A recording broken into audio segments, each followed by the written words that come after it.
You think you have time to fix it, to say it, to start it, to become it.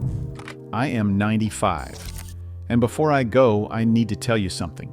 Not dramatic, not mystical, not follow your dreams wallpaper stuff, just what actually mattered. What did not. Where I wasted energy, where I was right, where I was completely wrong. If you are 35, 45, 65, this is for you. If you are my age, well, you already know. Let's talk. The running example. We are going to use one simple image throughout this whole thing. The empty chair at the dinner table. It shows up more often than you think. Okay. Time feels slow. When you are young, days feel long. Weeks crawl. You think 20 years is basically a geological era. It is not. Life feels long when you measure it in Mondays. It feels short when you measure it in decades. At 25, 95 sounds impossible. At 60, 95 sounds plausible. Time does not speed up. Your perception changes. You stop counting years. You start counting people. Empty chairs begin appearing. That is when it hits you. Time was never slow. You were just distracted. Okay. Work. I worked hard. Most of my generation did. We believed in showing up, staying late, not complaining. Work gave structure, income, identity. But here's what I learned. Work is a tool, not a personality. If your entire identity is your job title, retirement feels like erasure, and layoffs feel like death. I saw men crumble after losing positions because they didn't know who they were without them. Your job is what you do, not who you are. That's a big difference. Next, money. Money matters. Anyone who says it doesn't either has enough or never needed it urgently. Money buys options, healthcare, time off, less stress. At 95, I can tell you this clearly. Not having money is stressful at every age, but obsessing over money steals your present. The trick is balance. Earn responsibly, save consistently, invest patiently, but don't postpone your entire life for a number in an account. I've seen wealthy 80-year-olds with no one at their bedside. Empty chair? Okay. Health. Here's the brutal truth. Your body keeps score. You can ignore it at 30, you can negotiate at 45. At 75, it collects. The basics matter more than hacks. Move your body, eat reasonably well, sleep, avoid obvious self-destruction. You don't need perfection, you need consistency. I've buried friends who thought they were indestructible. Turns out nobody is. Your body is not a rental car. You don't return it at 65. You live in it until the end.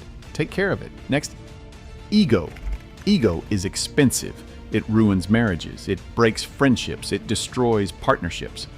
All because someone had to win an argument. At 95, I don't remember the arguments I won. I remember the relationships I lost, the apology I delayed, the call I didn't make, the chair that stayed empty because pride felt better in the moment. It didn't. It never does. Okay. People assume regret is about risks not taken. Sometimes, but more often, regret is about presence. Not being fully there, scrolling instead of listening, working late instead of showing up, being physically present but mentally elsewhere. You can't rewind that. Once a moment is gone, it's archived. You don't get to replay it, you just remember it differently over time. That's hard. Next, fear runs quietly in the background of most decisions. Fear of looking stupid, fear of failing, fear of changing careers, fear of starting over. At 95, I can confirm something. Embarrassment fades fast. Failure fades faster than you think. But staying stuck, that compounds. I watch people stay in miserable jobs for decades because change felt scary. Decades. That's not caution. That's surrender. Okay? Friends, Friendships require maintenance, just like cars. Ignore them long enough and they break down. Men especially are bad at this. We assume friendships just exist. They don't.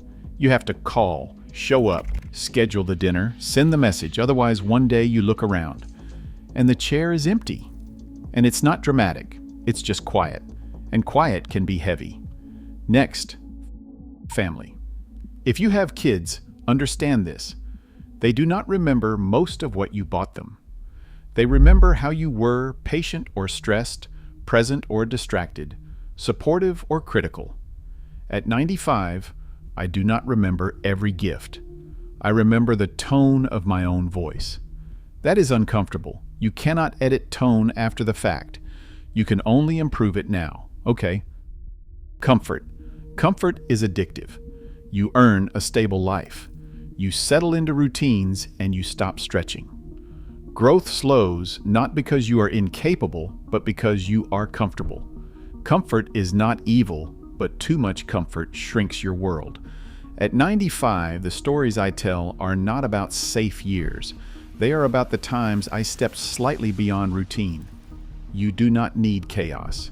You need occasional courage. Next, technology. I've watched the world go from letters to smartphones, from landlines to video calls, from maps to GPS. Technology is incredible. It connects, it educates, it entertains, but it also consumes attention. Attention is life. What you focus on becomes your memory. If you spend years staring at screens instead of faces, your memories reflect that. Use technology. Don't live inside it. Empty chair. What actually lasts? Achievements fade. Possessions age. Awards collect dust. Reputation shifts. What lasts? Impact, kindness, integrity, the way you made people feel. That sounds soft. It's not. It's practical. At the end, people talk about character. Not horsepower, not square footage. Character. Okay. To the younger generation, start earlier. Start with health. Start with savings. Start with conversations. Start with apologies. Invest consistently.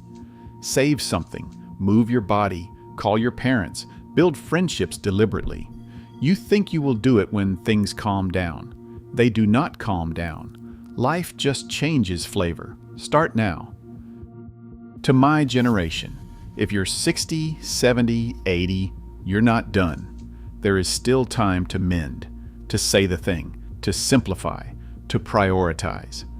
Don't waste your final chapters worrying about what can't be changed. Adjust what can and let the rest go. Peace is underrated. Rapid recap. Time feels slow. It is not. Work is a tool, not identity. Money buys options, not meaning. Health compounds, good or bad. Ego costs relationships. Presence beats productivity. Fear shrinks decades. Friendships need effort. Family remembers tone. Comfort limits growth. Attention becomes memory. Character outlives achievement. So here it is. At 95, I don't wish I'd answered more emails. I don't wish I'd upgraded more phones. I don't wish I'd won more arguments. I wish I'd called sooner, rested more without guilt, saved consistently, moved daily, let small things go, and sat at more full tables. If you're listening to this, you still have time. Use it, like the video, subscribe, and maybe tonight, pull out an extra chair before it's too late.